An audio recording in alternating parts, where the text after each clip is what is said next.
Assalamualaikum warahmatullahi wabarakatuh. Waalaikumsalam warahmatullahi wabarakatuh. Kami dari Kampus 10 ingin mempresentasikan salah satu materi yang ingin kita bahas, yaitu literasi keuangan pasar modal. Nah, penasaran bagaimana isi materinya? Tentu saja kita akan mulai pembahasannya. Perkenalkan, nama saya Asri Widianti dengan nomor induk mahasiswa 64231053. Di sini saya akan menjelaskan materi terkait tentang pasar modal. Yang pertama, ada pengertian pasar modal. Apa sih pengertian pasar modal? Pasar modal adalah tempat bertemunya para pihak yang membutuhkan dana seperti perusahaan atau pemerintah dengan para investor yang memiliki dana untuk diinvestasikan melalui mekanisme jual beli instrumen keuangan jangka panjang seperti saham, obligasi, dan instrumen derivatif lainnya. Baik, yang kedua ada B, fungsi pasar modal. Fungsi pasar modal terbagi dalam beberapa fungsi. Yang pertama, pasar modal sebagai sarana penambah modal bagi usaha. Yang kedua, pasar modal sebagai sarana pemerataan pendapatan. Yang ketiga, pasar modal sebagai peningkatan kapasitas produksi. Yang keempat, pasar modal sebagai sarana penciptaan tenaga kerja. Yang kelima, pasar modal sebagai sarana peningkatan pendapatan negara.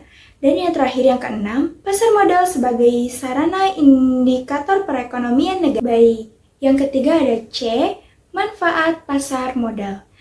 Pasar modal memiliki manfaat bagi emiten atau pihak yang melakukan penawaran umum, yaitu penawaran efek yang dilakukan oleh emiten untuk menjual efek kepada masyarakat berdasarkan tata cara yang diatur dalam undang-undang yang berlaku, maupun untuk para investor. Nah, manfaat pasar modal untuk emiten, yang pertama ada jumlah dana yang dihimpun berjumlah besar. Yang kedua, dana tersebut dapat diterima sekaligus pada saat pasar perdana selesai. Yang ketiga, tidak ada convenient sehingga manajemen dapat lebih bebas dalam pengelolaan dana atau perusahaan. Yang keempat, ada solvabilitas perusahaan tinggi sehingga memperbaiki citra perusahaan. Nah, yang kelima, ketergantungan emiten terhadap bank menjadi lebih kecil. Nah, yang terakhir ada manfaat pasar modal untuk investor. Yang pertama, nilai investasi berkembang mengikuti pertumbuhan ekonomi. Yang ketiga, memperoleh dividen bagi mereka yang memiliki atau memegang saham dan juga bunga yang mengembang bagi pemegang obligasi. Nah, yang terakhir, yang ketiga, dapat sekaligus melakukan investasi dalam beberapa instrumen yang mengurangi resiko.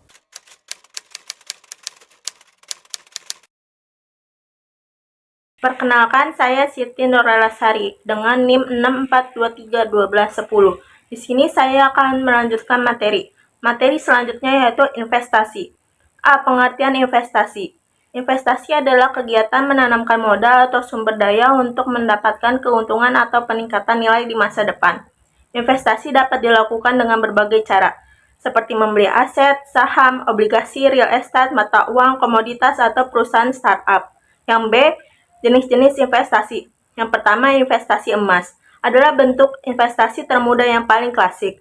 Investasi emas ini juga dapat berupa fisik, seperti berupa logam mulia, perhiasan, dan emas batangan, serta digital, seperti voucher emas atau emas digital, yang sudah lumrah kita temui sekarang. Yang kedua, investasi saham. Investasi saham juga merupakan jenis investasi yang cukup lama bertahan di pasaran. Saham adalah tanda kepemilikan dalam suatu perusahaan. Yang ketiga, investasi reksadana. Investasi reksadana akhir-akhir ini juga semakin dilirik untuk menjadi salah satu pilihan investasi generasi muda. Yang keempat, investasi deposito. Investasi deposito sampai saat ini juga masih menjadi pilihan beberapa kalangan untuk menanamkan modalnya. Jenis deposito yang memungkinkan untuk dipilih antara lain deposito berjangka, sertifikat deposito, dan deposito on sale. Yang kelima, investasi properti. adalah salah satu jenis investasi berbentuk fisik. Secara umum, investasi ini dinilai bisa sangat menguntungkan karena harganya meningkat setiap tahun. Yang keenam, investasi cryptocurrency. Terakhir, investasi yang sedang naik daun akhir-akhir ini adalah investasi cryptocurrency atau mata uang kripto. C. Manfaat investasi. 1. Mendukung perekonomian. 2. Memenuhi kebutuhan di masa depan. 3. Menambah kekayaan. 4. Mencapai tujuan finansial. 5. Melindungi dari inflasi. 6. Menambah dana darurat. 7. Meningkatkan kesehatan mental. Yang kedelapan, memiliki relasi.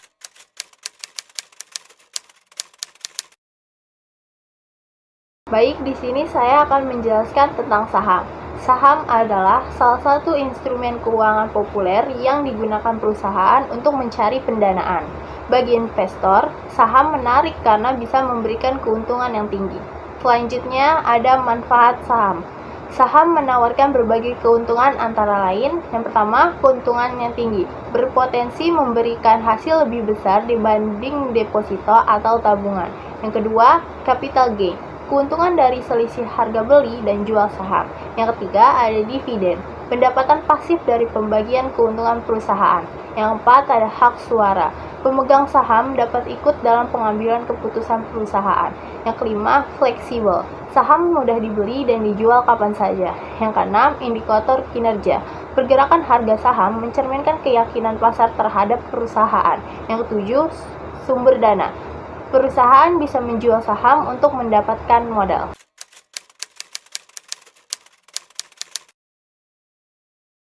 Perkenalkan, nama saya Aisyah Dwi Lestari dengan NIM 64231272.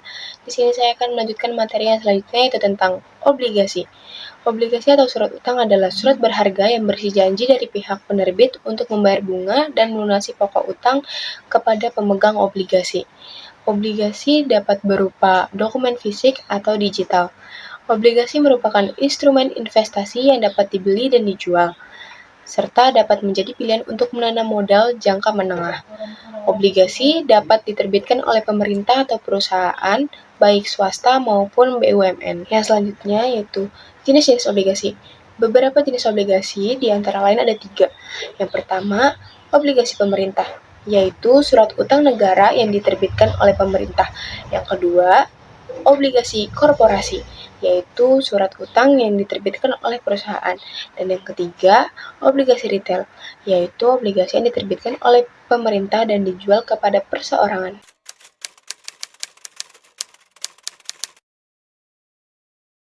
Oke, di sini saya melanjutkan materi tentang distribusi derivatif. Apa sih derivatif itu? Derivatif adalah kontrak keuangan yang nilainya berasal dari perubahan harga aset tertentu atau aset dasar. Aset dasar ini bisa merupa saham, komoditas, mata uang, atau indeks pasar. Dengan kata lain, jika harga salah satu dari aset tersebut mengalami kenaikan atau penurunan, maka nilai kontrak derivatif juga akan berfluktuasi sesuai dengan perubahan harga tersebut. Derivatif sering digunakan oleh investor atau perusahaan untuk melindungi diri dari risiko perubahan harga di masa depan atau untuk mendapatkan keuntungan dari pergerakan harga tanpa harus memiliki aset fisiknya langsung. Manfaat derivatif.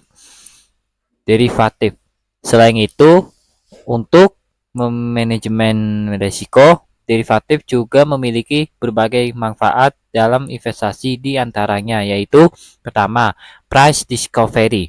Instrumen derivatif juga menunjukkan bagaimana pasar memprediksi harga aset di masa depan. Informasi ini membantu investor membuat keputusan yang lebih baik karena mereka bisa melihat tren atau arah pasar. Jadi, derivatif juga bisa digunakan untuk membaca sentimen pasar tentang pergerakan harga di masa depan. 2. Likuiditas. Derivatif juga memiliki likuiditas tinggi alias mudah diperjualbelikan di pasar. Nah, volume pedagang yang besar akan membuat biaya jual beli menjadi lebih rendah sehingga harga tetap stabil. 3. Diversifikasi. Dengan derivatif, investor bisa memperluas investasi mereka tanpa perlu membeli barang fisik.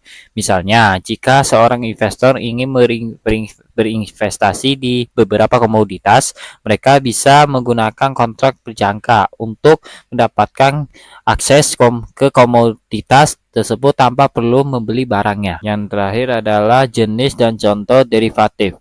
Jenis-jenis instrumen derivatif dapat dibedakan menjadi beberapa bentuk. Secara umum, instrumen derivatif dibagi menjadi dua bagian, yaitu derivatif yang dijual di pasar sekunder dan derivatif di luar bursa.